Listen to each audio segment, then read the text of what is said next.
What's good, my dear language learning master? And welcome to episode number 26 of the Language Input Podcast, in which, as you know, I'm going to talk about different topics related to language learning. Yeah, and I want to help as many people as possible realize that we can all learn any language while enjoying the process every step of the way. That's right. And as usual, before getting to today's topic, I want to remind you that if you're listening to this on YouTube or any other platform where you can leave your messages, please feel free to do so and, ask me any questions you may have when it comes to the language learning process, any suggestion, your opinion on today's specific topic, etc. Okay? And yeah, so with that being said, let's get into today's episode.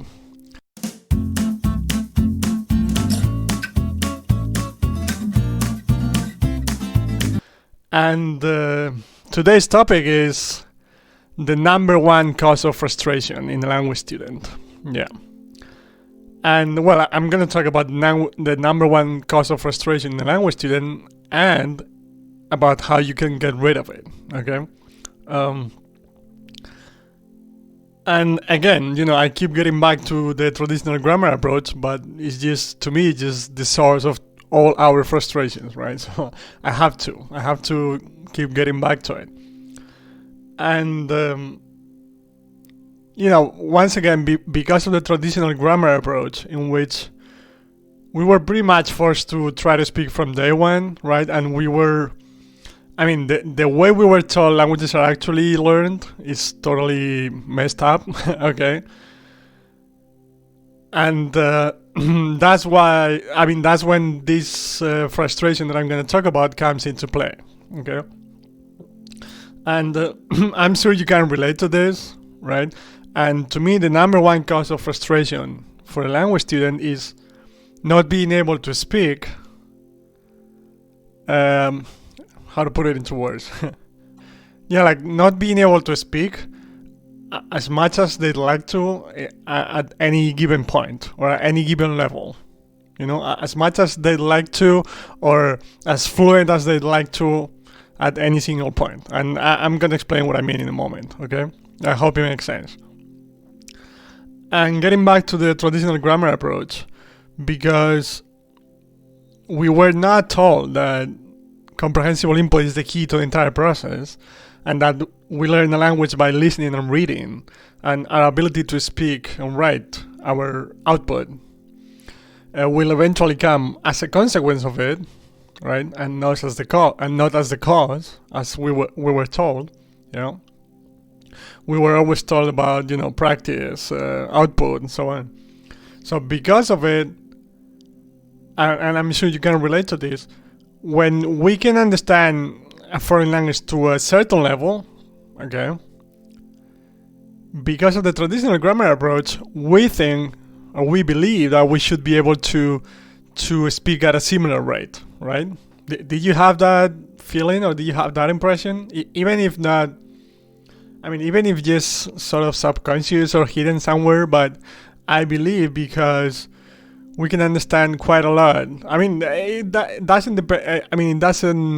doesn't really matter what level we're talking about, yeah.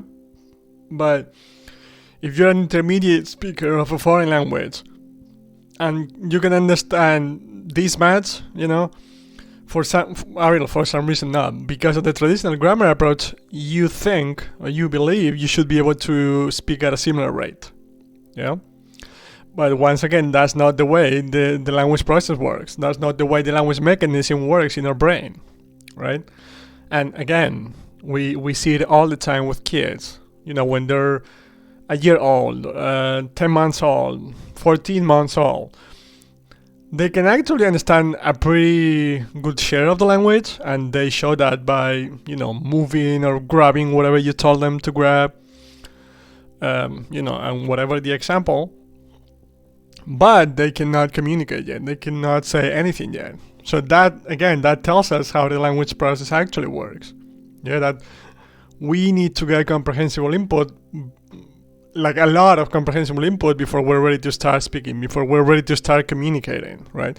It's just how the process works, I'm not trying to reinvent the wheel here, or I'm not trying to come up with a theory or a method of my own. No. I'm just talking about the same principles by which we all acquire our native languages. All right, and that's a process that works 100% of the time. Yeah. So yeah, like I was saying, that tells us how the process works. Okay, that we need to focus on getting comprehensible input, listening and reading. That's all we need to focus on, and output will come eventually if you follow the right principles. It's gonna come. The process working, and that moment is gonna come, and it's gonna. I mean, output is gonna come out of your mouth naturally, and that's a blessing. Believe me. Not having to worry about, am I ready to start speaking or not? You're gonna feel it.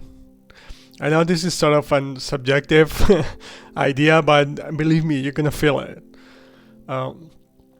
You're not gonna have to force your way into speaking, we all know the feeling of trying to communicate in a foreign language after, traditional grammar classes in which we study the grammar rules, memorize words, and so on. That when we actually go out to the real world and try to speak, what happens is, first of all, we need to think about absolutely everything we want to say, right? Like we're trying to kind of build the sentences in our head before we actually say them, yeah? And, trying to realize, okay, so I do remember this structure, this grammar rule, so I need to use this specific kind of sentence. You know what I mean, right? And what happens is, after half an hour of trying to communicate that way, our head is just, I don't even know how to put it into words, but we're so tired mentally after half an hour of trying to speak a language like that. Can you relate to it? I'm sure you can, and let me know in the comment section, but I'm sure you can relate to that. And also, when we're in a conversation with a native speaker in a language that we can't really communicate yet, have you noticed how when the other person's speaking, you're actually not really paying attention because you're trying to build the next sentence you're going to say in your mind, right? Can you relate to this as well? Yeah. The other person speaking, and you're, okay, so what I'm going to say next is this and that, and you're trying to structure to build a sentence in your mind, and surprisingly enough, you don't understand what the other person's saying, right? So it's just horrible, and I'm sure you can relate to that as well. But so yeah, that's if you pay attention to your own process, whatever your level in a specific language, all your frustration comes from not being able to speak at the level you'd like to at any given point. So say you're intermediate, so you can understand this much, you believe you should be able to speak at a similar rate. And because you can't, because that's just how the process works, you get frustrated. And for no reason. Okay? And don't get me wrong, I totally understand what you're feeling. I've been through it. I'm totally convinced by what I'm saying, and I still feel it at times. Okay, so don't think that it's only your case. No. It happens to everyone. Believe me. Unfortunately, that's the power of the traditional grammar approach. Okay, but it's just. That's the source of all our frustrations when it comes to language learning, isn't it? Because, if you're studying a language from scratch, not being able to understand anything might also be a sort of frustration. But, you're always going to find your way if you're interested with teachers, cartoons, stuff like that. But what I've seen in myself, in my students, and in every single person trying to learn a new language, that's the number one cause of frustration by far. Actually, I'd argue that's the cause of 99% of our frustration when it comes to the language learning process. Because, again, we're always trying shortcuts, or we're trying to cheat, we're trying to, I don't know, I don't even know how to put it into words. Like, we're trying to be smarter than our brains, or we're trying to, yeah, like I said, like find shortcuts to sort of hack our minds or stuff like that, which obviously is not going to work. So, like I said, it is just crazy to try to speak when you're not ready for it yet. Okay, and again, I totally get it. I feel it myself, but it is the number one source of frustration, and it shouldn't be.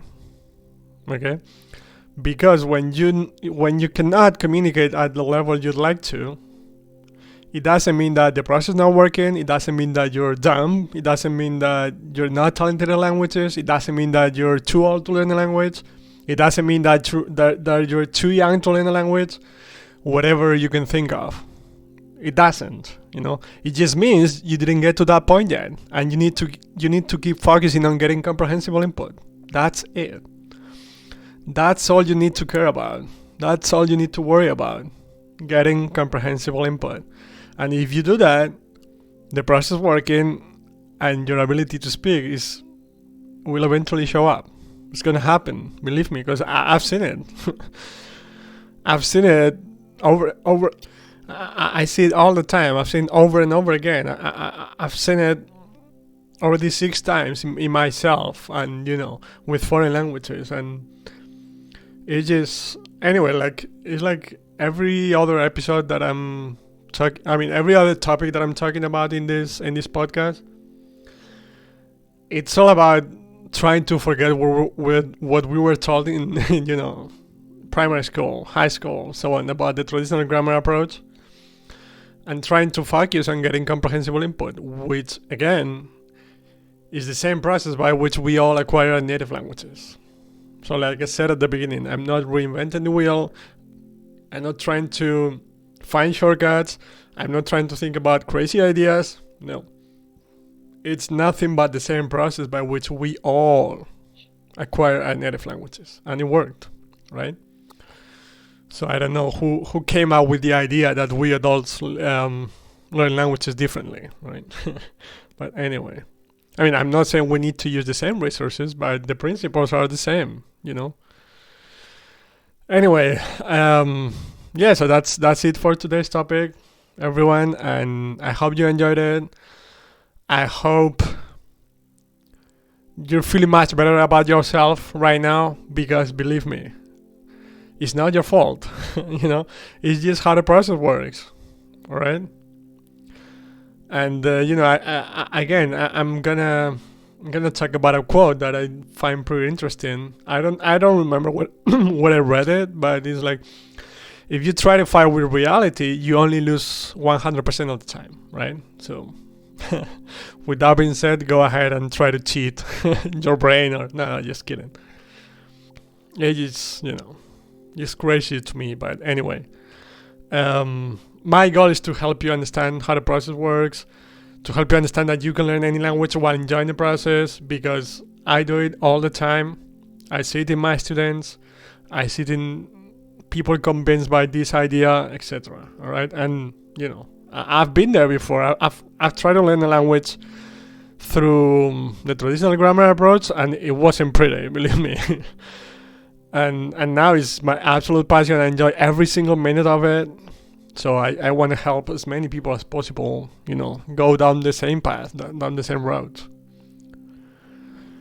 And yeah, so finally, thank you as usual for watching listening the entire episode. Okay. And please, let me know in the comment section below if you can relate to what I said, about not being able to speak at the level you'd like to at any given point. If that's the number one source of frustration for you, because I'm sure it is. It was for me, and it still is, all right? But I'm starting to be even more patient and relaxed when it comes to the journey, because I know if I'm not able to communicate the way I like to yet. It just means that I need to keep focusing on getting comprehensible input. That's it. And I'm getting it through interesting and fun resources. So, there's nothing wrong about it. Nothing bad about that. All right. Okay. So thanks again, like I said, and I hope you have a good day, wherever you might be, my dear language learning master. And I'll see you in the next episode. Thanks a lot. Bye bye.